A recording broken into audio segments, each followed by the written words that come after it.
Olá! Continuando a nossa trilha de estudos, depois de estudar o habeas corpus, que é remédio constitucional para garantir o direito de ir e vir, hoje vamos de habeas data. Bora lá então? O habeas data tem sua origem nos anos de 1970 na Europa. Como não poderia deixar de ser, né?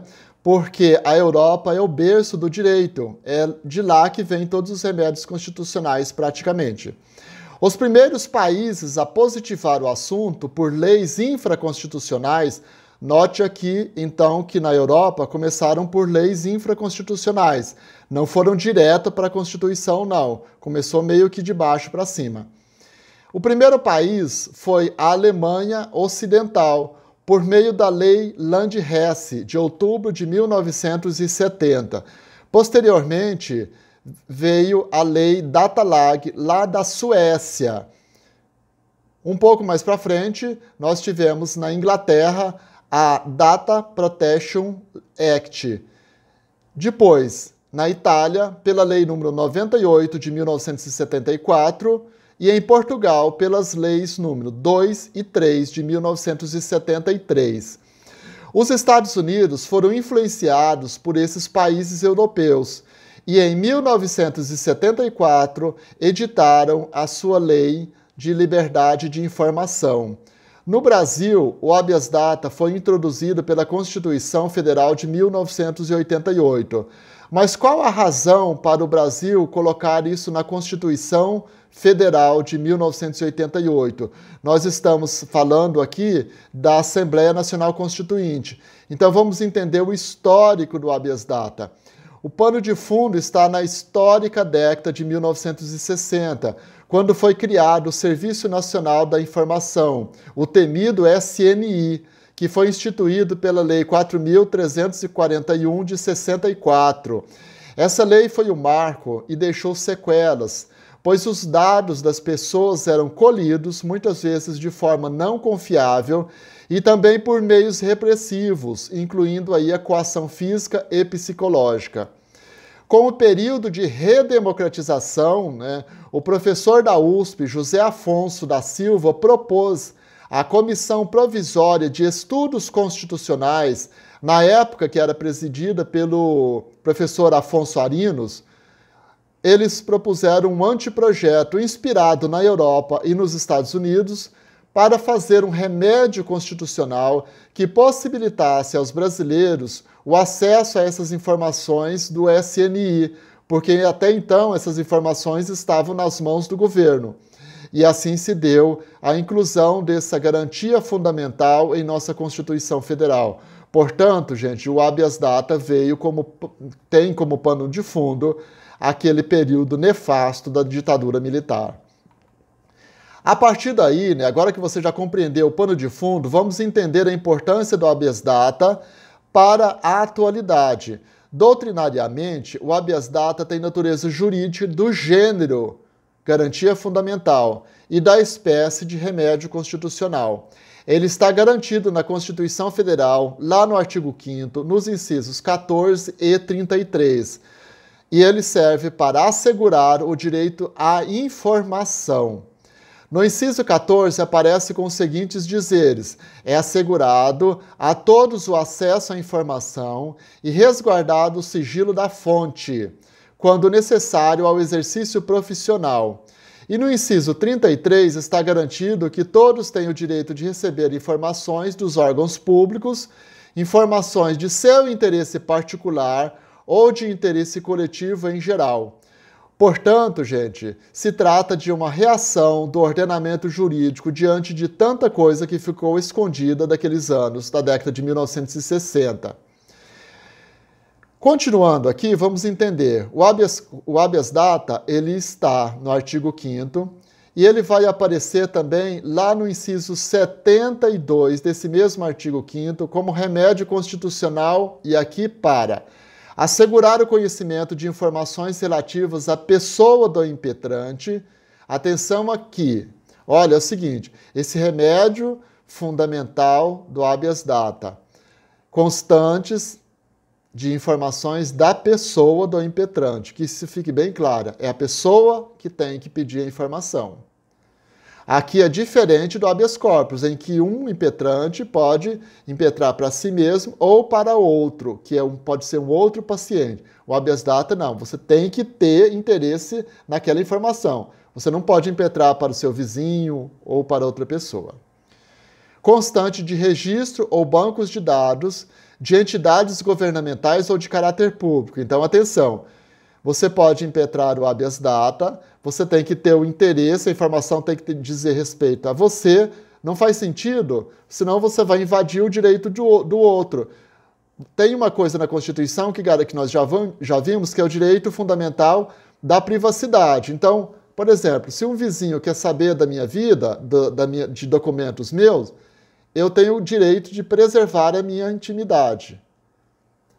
Então, não seria coerente o vizinho entrar com habeas data para saber informação minha. Não, ele pode impetrar o habeas data para informação em relação a ele somente. A mim, não. E essas informações têm que estar em registro de entidades governamentais ou de caráter público. Informações de empresas privadas não cabe habeas data.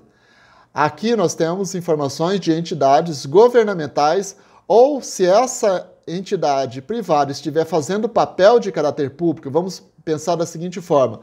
Uma universidade, ela faz papel de caráter público, porque é uma autorização para o ensino. Uma escola privada faz papel de governo. Então, aí, o interesse é de educação, da área de educação. Então, nesse caso, cabe habeas data. Então, fique atento aqui.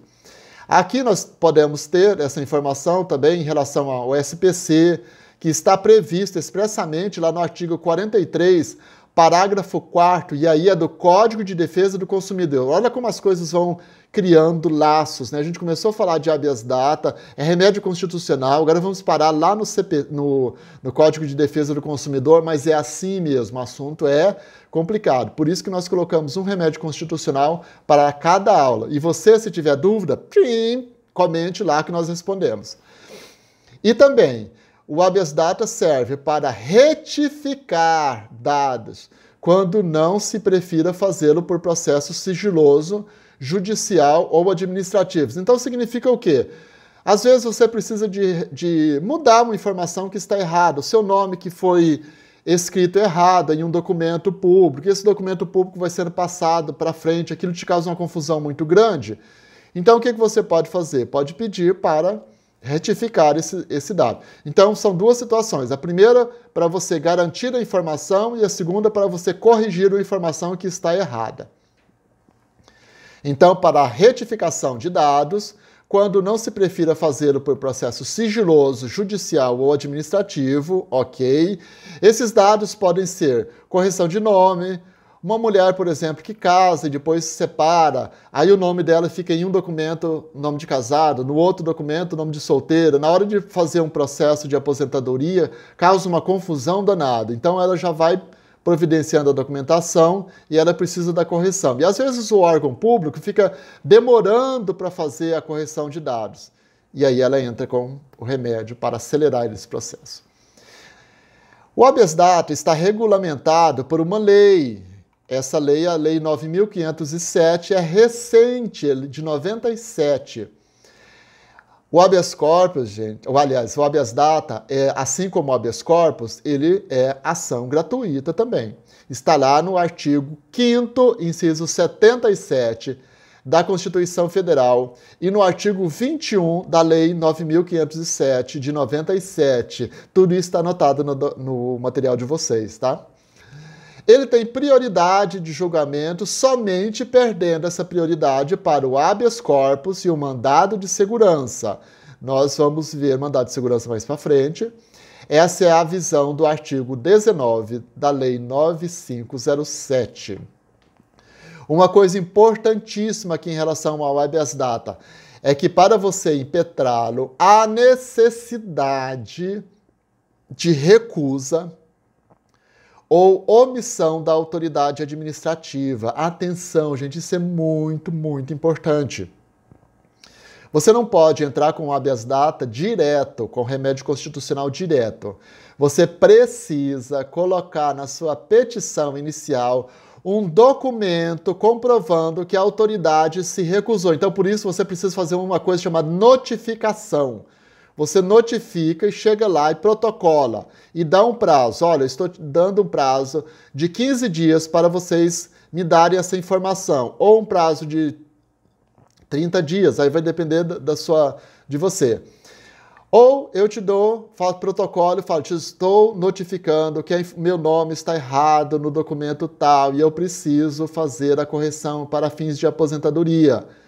Você dá o prazo.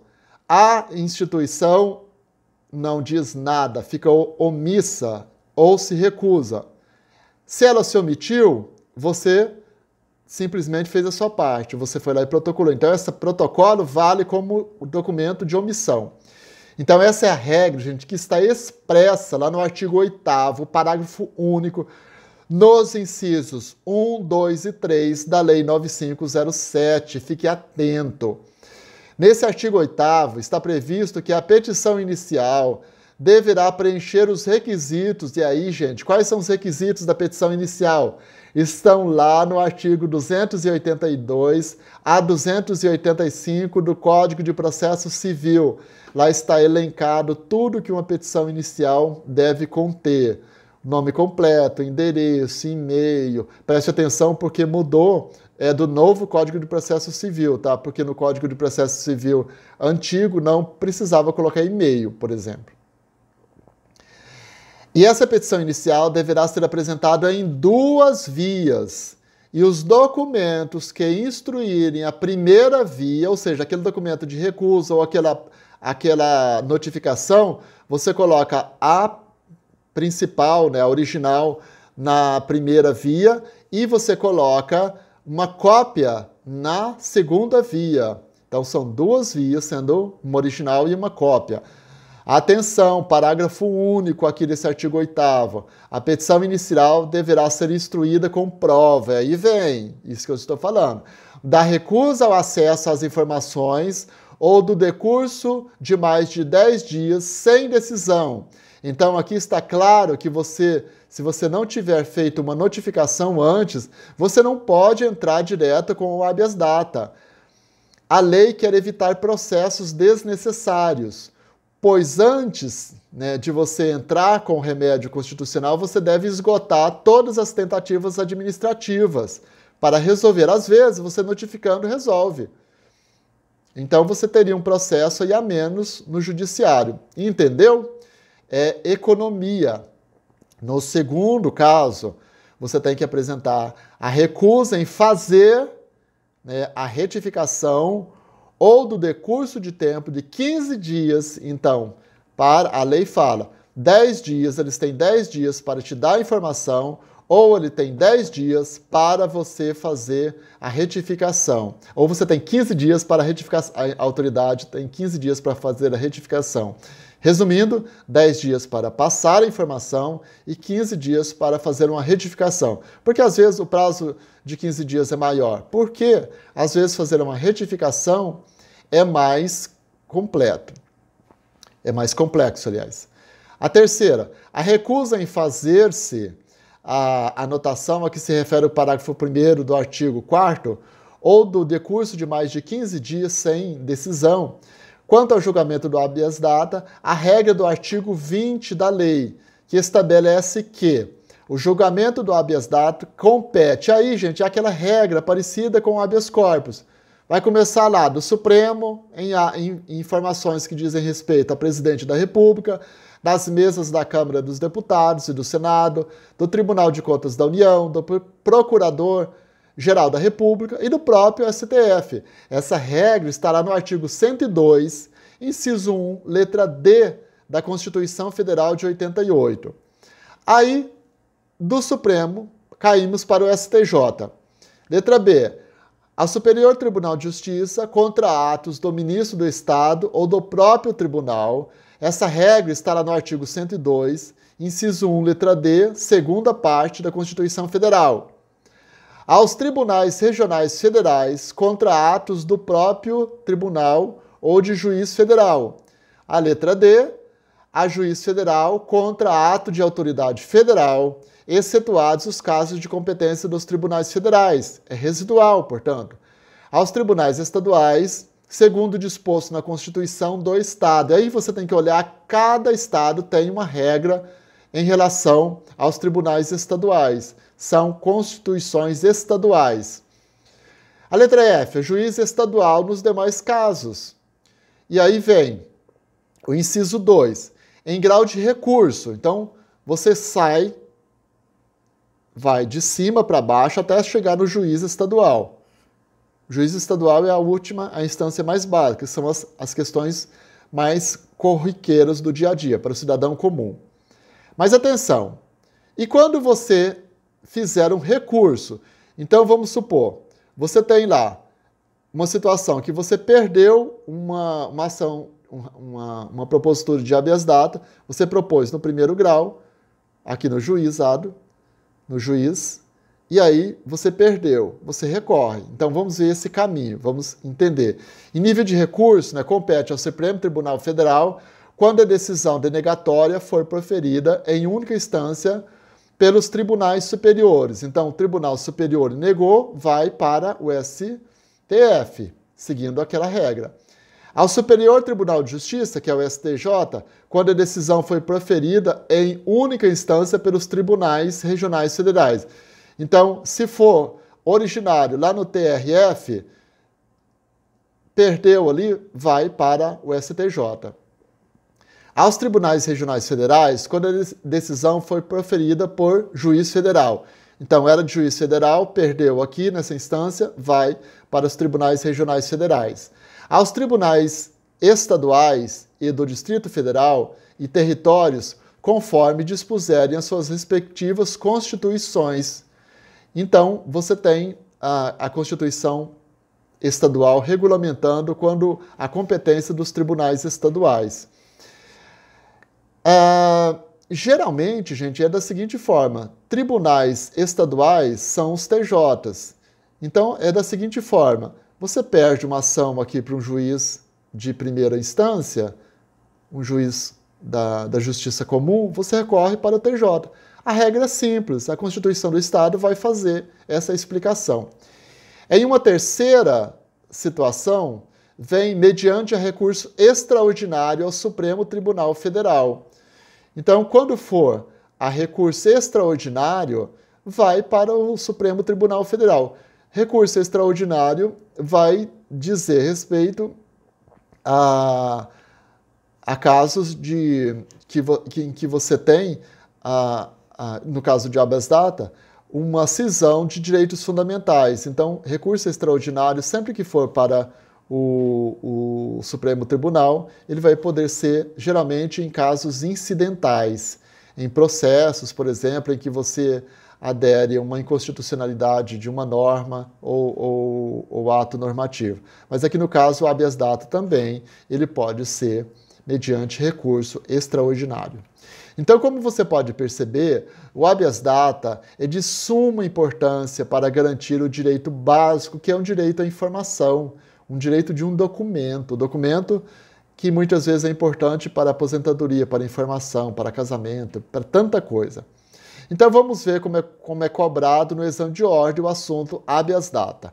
Eu peguei aqui o 13º Exame Unificado da FGV, que a questão é a seguinte: a ação de habeas data como instrumento de proteção de dimensão do direito de personalidade, porque é um documento, né, destina-se a garantir o acesso de uma pessoa à informação sobre ela que façam parte de arquivo ou banco de dados de entidades governamentais ou fazendo o papel de instituição pública, bem como a garantir a correção de dados incorretos.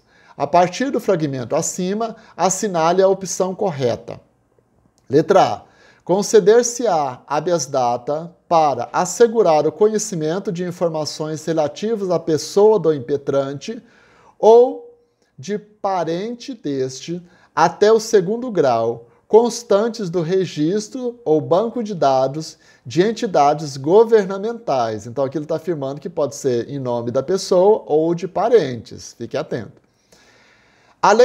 Letra B. Além dos requisitos previstos no Código de Processo Civil Para a petição inicial, a ação de habeas data deverá vir instruída com prova de recusa ao acesso às informações ou o simples decurso de 10 dias sem decisão. Aqui já está ficando mais interessante. Letra C. Do despacho de indeferimento da inicial do habeas data por falta de algum requisito legal para o ajuizamento caberá agravo de instrumento. Letra D. A ação do habeas data terá prioridade sobre todos os atos judiciais, com exceção ao habeas corpus e ao mandado de segurança. Então vamos lá. A resposta correta é a alternativa D, e o fundamento para essa resposta está no artigo 5º, número 72, e da Lei número 9.507 de 97, que nós já vimos aqui. Então a letra D fala: o habeas data terá prioridade sobre todos os atos judiciais, com exceção do habeas corpus e mandado de segurança. Não tem como, essa alternativa aqui está errada. Então é isso. O habeas data é o nosso segundo remédio constitucional e nós vemos na próxima aula que nós vamos estudar o mandado de segurança. Espero que tenham gostado. Comente aqui, esclareça suas dúvidas e eu estou à disposição de vocês. Um abraço e até mais.